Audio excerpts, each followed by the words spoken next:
Mickey को छोट बेलू ही कुकुर पसंद नथिला। जेतेबेले भी से को कुकुर देखुथिला ताकू बाड़ी धरी गोड़ौथिला काहेकि ना ताकू कुकुर जमा भी पसंद नुह।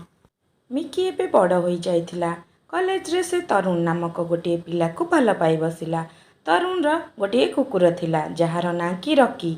से जेतेबेले भी मिकी को देखा करबा को आसे रकी को साथी रे नहीं आसे। आहु या मिकी को बिल्कुल भी पसंद नथिला। एमितिरे तांकर कॉलेज सरीगला। तरुण रे चाकरी होईगला आउ सेमान दुई जण बाहागर हेबाकू निष्पत्ति नेले। मिकीर कुंडली नेई तरुण र माँ जेतेबेले पंडितंग पाखकू गले पंडित तांकू कहिले कि एमानकर कुंडली मिसु नाही।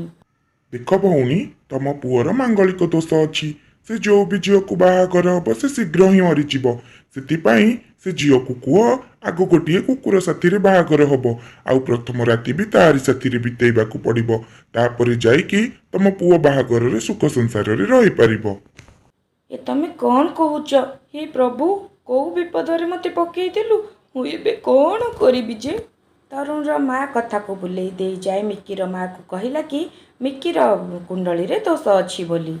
भौणी दोष तो मिकीर कुंडली रे अच्छी ताको प्रथमे गोटे कुकुर को बाहागर हबाको पड़िबो आ प्रथम राति तारी साथी रे बितेइबाको पड़िबो नहेले तरुण र जीवन प्रति विपद अच्छी। हे भगवान ये कौन हे गला।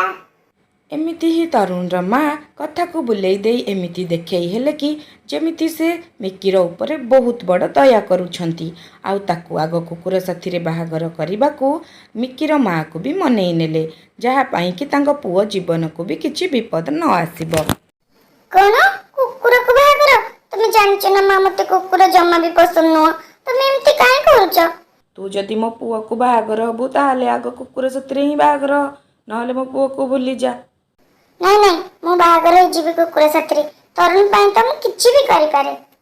तापरे तरुण रखिथिबा कुकुर रनी साथी रे मिकीर बाहागर करिदबा पाई सबु लागी पड़िले आउ एकथा तरुण जानि नथिला। तरुण बर बेशरे सजई होई आसे तापरे रनी भी बर बेशरे सजई होई आसे आउ सेही मंडपरे प्रथमे कुकुर साथी रे मिकीर बाहागर हुए तापरे तरुण साथी रे तार बाहागर हुए। तापरे सबु विधि विधान साथी रे मिकी बहु होई तरुण घर को आसे आउ चतुर्थी दिन राति रे ता सासु जाई ताकू कहे कि तोर मने अछि ना पंडित कौन कहिथिले। हे प्रभु कौन कौन स्वप्न देखिथिली मो चतुर्थी पाई आ कौन हे गला कुकुर साथी रे पुणी चतुर्थी। चतुर्थीर राति रे मिकी रूम को कुकुर को ता सासु पठेई दिए। ता पर दिन सकाळे पूजा सारी खाइबा बनै सारी मिकी जेतेबेले घर को जीवा को बाहरिला सेतेबेले पुरोहित आउ तार सासु कथा हेउथिबार से शुणी नेला आउ से शुणी आश्चर्य होई गला जे तार सासु ताकू मिछ कथा कहिथिले। या शुणी से तार सासु माँ को पचारिबा को लागिला जे आपण एमिति काहेकि कले। बो मु तो किछि भूल करि नथिली आपण मो साथी एमिति काहेकि कले मते क्षमा करि दे। हेले बा आपण किछि भी ठीक कलेनी मो यांको पाइबा पाई आपण जहा साथी रे भी मते बाहाबा को कहितांते मो बाहागर होई पड़ितांती हेले मिछ काहे कहिले। ठीक सेतिकी बेले मिकीर स्वामी सेठारे आसी पहुंची जाए। हाँ हाँ माँ ये सब कौन ठीक है तमें आमको सत कही पारि थांतो। मते क्षमा कर दियो काले सत जानिले तमे दुई जण बाहाकर हबनी सेति पाई मु मिछ कथा कहिदेली मते क्षमा कर दियो। आउ समस्ते हसी खुशी रहिले कारण सत जना पड़ी जाइथिला।